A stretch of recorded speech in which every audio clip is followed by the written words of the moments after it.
SoCal. And that's what I really like about the character diversity that we're also seeing from this tournament. We're seeing a lot of players, whether it be their main or the secondary, it's just so many different characters on board here that we're exposed to seeing. I mean, you don't really get to say that you're watching Duck Hunt versus Bowser Jr. very often, especially since I would like to say that Bowser Jr. is a relatively slept-on character. Lots of people kind of just disregard this character as bottom tier and nothing more, but of course, you have Ketchup and of course also young Eevee out here really proving what these characters could do. Thunder Gaming's new acquisition, Raito, taking on Ketchup. Take it away. Now, this is game number 1, starting on PS2. I know Ketchup might actually have some experience in this matchup. We have Nintendo in SoCal, who is actually one of the top duck guns in the world as well, placing incredibly high at EVO, and just in general taking a lot of names.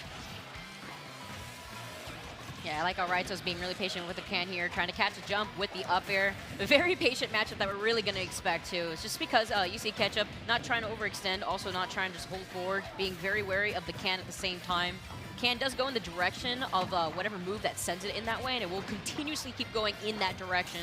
So that's something that you see Ketchup keep into consideration. But of course, Raito, the god of honestly comboing everything into can, you see it happen all too often, and just his awareness, situational awareness, I would say, is what makes him the best Duck Hunt main. And you can see Raito actually using Ketchup's own Mecha Koopa against him. Wow. What a great snipe, so close to the blast zone right there. Raito already taking out the first stock. I like how he uses the gunman too as just additional coverage right here. Throws out the up air, saying that Ketchup was trying to avoid that can, trying to jump over it.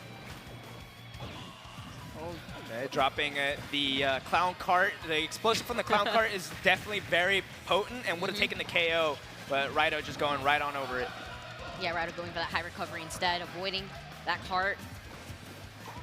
Patience right here, throwing out the can right here too, hitting it in his direction, but letting go shoot a little too earlier where that cannonball hits Raito. We're talking about option coverage, but we can't ignore what Bowser Jr. has as well as tools to honestly leave a little dent right here and preventing Raito from closing in the gap. But at the same time, Raito doesn't have to extend here. I mean, he has a lead. He plays as patient as possible at the same time, forcing Ketchup to honestly just go to him at this point. Yeah, it's looking tough for Ketchup because, I mean, the way that Ketchup's going to want to kill, he's going to want to probably kill with the spin out of the card at this point. Or doesn't have to do anything at all. Yep. We absolutely 100% take those. So 80% deficit here for Ketchup. Let's see if he can make it back. The damage output that Bowser Jr. and I should see Morton in this case is insane, actually. If he's able to get an up throw, he's going to be able to get like 2, 3, maybe even 4 up airs for so much damage. You saw him try to go for it right there, actually, with the up air. Raito not having it, though, keeping the can by the ledge, trying to force him to shield, but good awareness on Ketchup's part to go for that jump, seeing that Raito was keeping him on the ledge to try to go for that grab. Oh, but you can't be landing on top of that up air right there, though. Catching Ketchup once again with another up air, forcing him to jump. And you can see Raito actually had a contingency plan against those up airs. Ketchup connecting 2 before getting thwarted on the 3rd attempt by the can. So interesting, you can actually still manipulate the can while you're in hit stun, so you can continue to press the B button and protect yourself as you're getting comboed and possibly escape combos because of it. Forza coming through. Not going to be holding shield against that. Throws up the gunman. Catches him again with the up air. All right, there's another up air from Raito. Ketchup's not going to be able to take too many more of those. That jab's going to do a lot of damage. Set up perfectly for this edge guard.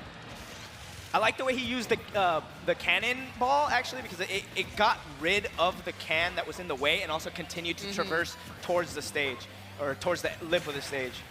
And, you know, as you mentioned, you can still control the can while you're stuck in hit stun, as you saw right there, too. I believe if it's still like Smash 4, the can does come out like frame 5, but the explosion comes out frame 1. Exactly. So you want to be careful if that can's right on top of you. The catch and finally getting that stock with that back air. Okay, here comes the can, setting up for this ledge trap. 191, and the can takes it with solid JV2 coming out from Raito. Honestly, just really good at controlling the space. I feel like the moment that Raito has the lead, that's when it becomes harder than when the game just starts at that point. Just because at that point, he forces the patient game. He just forces you to go to him, and the moment that you're holding forward, I feel like that's what he gets away with the most. It's just situational awareness and also just forcing you to jump into his up air. We saw it a few times actually when he threw out the gunman, and he was like, okay, are you gonna jump over this? And which Ketchup would sometimes, and he would get caught by the up air a few times as well. Something that you have to be looking out for, but it's honestly, it can be a little overwhelming as well when you have the can on board, the gunman, and you have the, the frisbee at the same time. Yeah, I would say it's definitely an interesting matchup. Both of these players relying heavily on projectiles, having similar game plans in a way, but I think more so, Bowser Jr. can control the space with his projectiles, with his Mecha Koopa. He kind of controls the ground neutral. And then he can use his cannonball in the air to kind of just like, maintain that aerial presence as well. His aerial frame data really good, but he's going to need to get this grab or connect that up air, which he has yet to be able to do too much of. And that I would have to contribute to the fact that like Duck Hunt has way more range. His projectiles come out a little bit faster. And honestly, with this stage in particular, I really agree with Ketchup going to Town and City just because of what you saw actually earlier. He used the Bowser Bomb to linger on the platform and have it there as just an active hitbox whenever he throws up Raito. But also, he just has a lot more space and ability to maneuver around these platforms to actually get in on Raito without the projectiles really being a problem for him as well. Wow, what a setup right there from Raito. Actually forward tilting the can to pop it up and then continue to press the B button to position it perfectly and get the hit on Ketchup. Ooh, he knew he was trying to go for a roll right there, but unfortunately unleashing that forward smash a little too late. Yeah, and so far I've seen Ketchup go for a lot of these roll reads with the forward smash, and he's got the read, but he's just not confident 100% and is just delaying the trigger pull a smidge too much. Yeah, driving right back towards the stage right there as an active hitbox too, preventing Raito from punishing him while he tries to recover up high. You saw Raito trying to fish for that up air. Both players still in their first stock right here. Just as I say it, Ketchup flies into the blast zone. 122% on Raito though. And you can see Ketchup looking for that back air. Probably would take the stock from center stage even. Yeah, I really like the patience right here. Falls right through the platform with the gunman. Gonna fall right to his own can though. Still being kept on the ledge here. I mean, Raito is at 140. This is the chance of opportunity for Ketchup to try to actually push through here, but the can honestly pushing him away, getting hit right afterwards, using these platforms, again, as I mentioned, as a way to actually mix up his landing.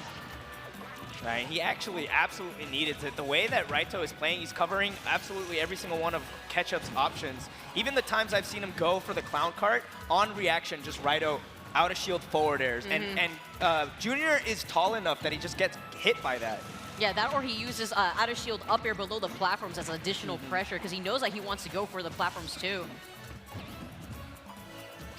The cannon to the forward tilt, and what a weird looking knockback right there, sending him completely horizontal into the blast zone. Raito's still holding on to 3 stocks, making it very difficult for Ketchup to just try to close in this gap that, the percentage in stocks are leading to. Ketchup really struggling to find a stock in this first game right here. Raito working on a 3 stock. Honestly, something I'm not really seeing too often is Ketchup actually hitting the can back. Of course, you could do that to honestly mix up the trajectory of the can on Raito's part before he tries to overextend and hit you with it. Yeah, there's the back air. Not going to be enough to take the KO, but he's forced to recover low. Oh, I like the drift back from that jump, knowing that Raito wanted to go for an up air as he was in that first game. Trying to go for an up air on his own, finally getting it. The back hitbox of Bowser Jr.'s up air doing it. Not going to be a 3 stock coming from Raito's part. Yeah, still, it may be too little too late. Ketchup at 105% here. And Raito not showing any signs of really, like, having any sort of rift in his momentum. There's the up air, and JV3 for game number 2. So game 1, JV2, game 3, JV3. Just played the matchup exactly to a T. Raito's Duck Hunt is like checkmate the game. Yeah. Like anytime you find yourself in any kind of disadvantaged state, you are in for a world of hurt. You can see the adaptation that Ketchup tried to make in game 2, tried to slow things down, seemed to put more emphasis on knocking away the can, dealing with the gunman.